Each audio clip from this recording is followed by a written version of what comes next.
After a long day of intense trading, Rahul came across ETFs on his trading website. Then he wondered, what are ETFs? ETF यानी exchange traded funds stock exchange पर listed selected stocks की एक basket की तरह होते हैं। इनको आप स्टॉक एक्सचेंज पर स्टॉक्स की तरह बाय या सेल कर सकते हैं। ETFs आपको म्यूचुअल फंड का वैल्यूएशन फीचर और स्टॉक्स की ट्रेडेबिलिटी की कंबाइंड वैल्यू डिलीवर करते हैं। Exchange traded funds can be actively managed by a portfolio manager or they can be passively managed.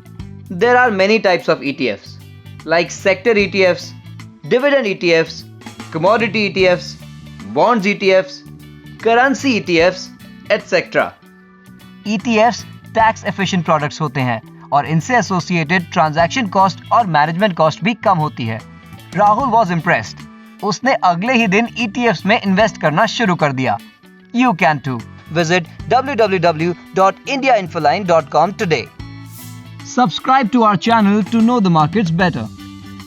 Download the IIFL Markets app to start your trading journey.